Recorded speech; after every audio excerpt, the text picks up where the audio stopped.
Hi friends, welcome है हमारे Nishu digital study line पे। तो आज के इस वीडियो में हम लोग पढ़ने वाले, जैसे कि आप लोग थंबनेल में देख चुके होंगे कि आज के इस वीडियो में हम लोग बायोलॉजी के दीर्घ उत्तरीय प्रश्न पढ़ेंगे, जो कि चैप्टर है जैव प्रक्रम। ठीक है, तो आप लोग वीडियो को शुरू से लेकर के अंत तक देखिएगा और वीडियो को स्किप मत कीजिएगा। चलिए वीडियो को शुरू करते हैं। पहला क्वेश्चन है कि पोषण क्या है, जीवों में होने वाली विभिन्न पोषण विधियों का वर्णन करें। तो दोस्तों इसका राइट आंसर हो जाएगा, उत्तर हमारा होगा कि वह जैव प्रक्रम जिसमें जीव अपने जीवन के अस्तित्व को बनाए रखने के लिए भोज्य पदार्थों के पोषक तत्वों को ग्रहण कर उनका उपयोग करते हैं, वो पोषण कहलाता है। ठीक है, तो दोस्तों जीव में पोषण मुख्यतः दो विधियों द्वारा होता है। जीवों में पोषण मुख्यतः दो विधियों द्वारा होता है। पहला है स्वपोषण और दूसरा है परपोषण। तो स्वपोषण में कैसे होता है, देखिए चलिए देखते हैं। स्वपोषण में वह विधि जिसमें सजीव भोजन के लिए किसी अन्य जीवों पर निर्भर न रहकर अपना भोजन स्वयं संश्लेषित कर लेते हैं, वह स्वपोषण कहलाते हैं। ठीक है, और इस विधि द्वारा पोषण करने वाले जीवों को स्वपोषी कहते हैं। सभी हरे पौधे स्वपोषी होते हैं, वो एग्जाम्पल में हो जाएगा। ठीक है, और परपोषण ये कैसे अपना भोजन स्वयं निर्भर पे रहते हैं, वो देखते हैं। ठीक है, तो परपोषण हो जाएगा कि परपोषण वह विधि है जिसमें जीव अपना भोजन स्वयं संश्लेषित न कर किसी न किसी रूप में अन्य स्रोतों से प्राप्त कर सकते हैं। इस विधि द्वारा पोषण करने वाले जीवों को परपोषी कहते हैं। सभी जंतु, जीवाणु एवं कवक परपोषी कहलाते हैं। ठीक है, तो दोस्तों अगर ऐसा क्वेश्चन आएगा एग्जाम में तो इसी तरह आप लोग वीडियो शुरू से लेकर अंत तक जैसे हमने बताया वैसे लिखिएगा और आपको 5 नंबर मिल जाएंगे। सेकंड क्वेश्चन है कि परपोषण कितने प्रकार के होते हैं, वर्णन करें। ठीक है, तो दोस्तों उत्तर हो जाएगा हमारा कि परपोषण मुख्य रूप से 3 प्रकार का होता है। ठीक है, पहला होता है मृतजीवी पोषण, और इसमें जीव मृत जंतु एवं पादपों के शरीर से अपना भोजन अपने शरीर की सतह से घुलित कार्बनिक पदार्थों के रूप में अवशोषित करते हैं। ऐसे जीवों को मृतजीवी अपघटक भी कहते हैं, जैसे हो जाएगा हमारा कवक एवं बैक्टीरिया। ठीक है, और दूसरा है परजीवी पोषण है दोस्तों कि इस प्रकार के पोषण में जीव दूसरे प्राणी के संपर्क में अस्थायी या अस्थायी रूप से रहकर उसमें अपना भोजन प्राप्त करते हैं। भोजन प्राप्त करने वाले जीव परजीवी एवं जिनके शरीर से परजीवी अपना भोजन प्राप्त करते हैं उन्हें परजीवी पोषी कहते हैं। ठीक है, जैसे उदाहरण हो जाएगा दोस्तों कि उदाहरण के लिए हो जाएगा कि एंट अमीबा, और हो जाएगा दूसरा कि हिस्टोलिका और एक है मलेरिया और परजीवी इत्यादि जैसे हैं। एग्जाम्पल में ले लीजिएगा, बुक में मिल जाएंगे आप लोगों को। और तीसरा है दोस्तों कि प्राणी संपोषण। ठीक है, प्राणी संपोषण तो ये जीवों में पोषण की वह विधि जिसमें प्राणी अपना भोजन ठोस या तरल रूप में जंतुओं के भोजन ग्रहण करने की विधि द्वारा ग्रहण करते हैं। ठीक है, प्राणी संपोषण कहलाता है। प्राणी संपोषण क्या कहलाता है कि जीवों में पोषण की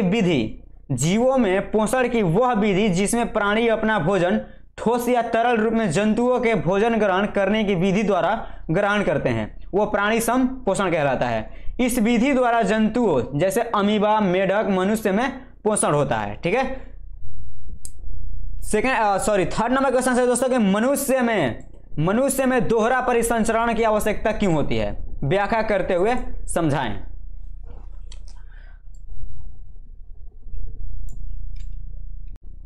तो दोस्तों हमारा उत्तर होगा कि रक्त हृदय में 2 बार परिसंचरण के दौरान गुजरता है, इसलिए इसे दोहरा परिसंचरण कहते हैं। जैसे हृदय के बाह्य अलिंदा का संबंध फुफ्फुस शिरा से होता है, जो फेफड़ों में ऑक्सीजन युक्त रक्त को लाती है। बाह्य अलिंद का संबंध एक दिक्पाट द्वारा बाह्य निलय से होता है, अतः बाह्य अलिंदा का संबंध एक दिक्पाट बाह्य निलय से होता है।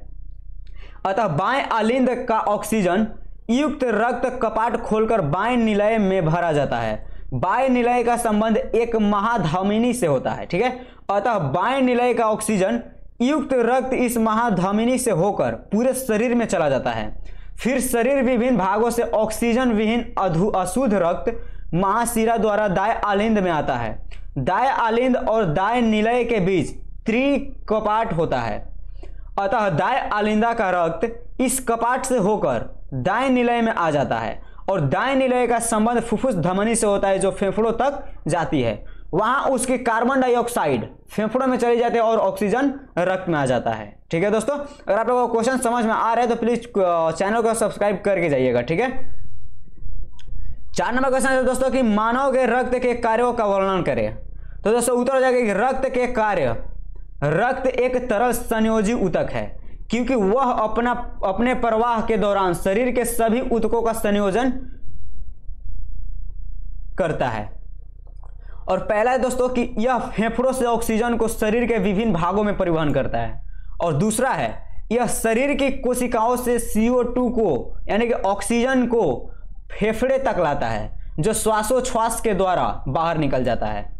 तीसरा है कि यह पचे भोजन को छोटी आंच से शरीर के विभिन्न भागों में पहुंचाता है। ठीक है,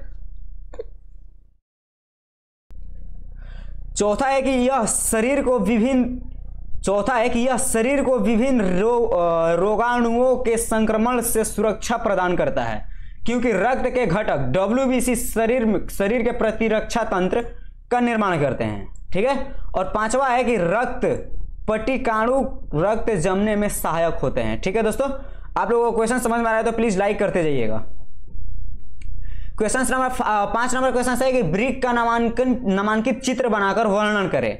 उत्तर तो हो जाएगा मनुष्य के वृक्क में निम्नलिखित रचनाएं पाई जाती हैं। ठीक है, पहला वृक्क है पहला, और इसमें हो जाएगा कि मनुष्य में 2 वृक्क होते हैं। यहाँ पे गलत टाइपिंग हो गया तो आप लोग वृक्क यहाँ पे रहेगा, तो मनुष्य में 2 वृक्क होते हैं। यह गहरे भूरे लाल रंग के होते हैं। ठीक है, दोनों वृक्क उदर गुहा की पृष्ठीय देह भित्ति में केशेरुक दंड के दोनों ओर स्थित होते हैं। प्रत्येक वृक्क का बाहरी सतह उत्तल तथा भीतरी सतह अवतल होता है। वृक्क के आंतरिक अवतल सतह को हिलस कहते हैं। वृक्क के आंतरिक अवतल सतह को हिलस कहते हैं। दूसरा है कि मूत्रवाहिनी। प्रत्येक वृक्क के हिलस से 20 या 30 सेंटीमीटर लंबी नली के आकार की रचना निकलती है जिसे हम मूत्रवाहिनी कहते हैं। प्रत्येक मूत्रवाहिनी आगे की ओर मूत्राशय में खुलती है। तीसरा है मूत्राशय। यह एक थैली के आकार की रचना है जो उदर गुहा के पिछले भाग में रेक्टम के नीचे स्थित होती है। मूत्राशय का ऊपरी चौड़ा भाग मुख्य भाग होता है तथा पिछला भाग मूत्राशय की ग्रीवा कहलाती है। मूत्राशय में 0.5 से लेकर 1 लीटर तक पेशाब जमा रहता है। ठीक है, चौथा हो जाएगा मूत्र मार्ग। मूत्राशय की ग्रीवा से एक नली निकलती है जिसे मूत्र मार्ग कहते हैं। ठीक है, इसका देखिए यहाँ पे दोस्तों चित्र बनाए हुए हैं हम पहले से। तो यहाँ पे ये है दाएं वृक्क की, ये है दायां वृक्क और ये है बायां वृक्क। ठीक है, बायां सिरा, और ये बाईं वृक्क धमनी है और ये दाईं मूत्र है, और ये बायां वृक्क है, ये वाहिनी है, और ये महाशिरा है, और ये महाधामिनी है। ठीक है, देख रहे हैं, तो यहाँ से आया है एक लंबी मोटी गांच की तरह, और यहाँ पे एक बाईं मूत्रवाहिनी है, ये मूत्राशय है। ठीक है, और यहाँ पे मूत्र मार्ग हो गया जो कि शीशन में रहता है। और ये वृक्क की रचना का चित्र हम पहले से बना चुके हैं और आप लोगों को समझ में आए तो ऐसे ही आप लोग सेम टू सेम क्वेश्चंस जैसे है वहाँ पे एग्जाम में उतार दीजिएगा। हमारा 6 नंबर क्वेश्चन है कि वृक्क के महत्वपूर्ण कार्य क्या होता है। उत्तर जाएगा कि वृक्क रक्त में जल की उचित मात्रा को बनाए रखने में सहायक होता है।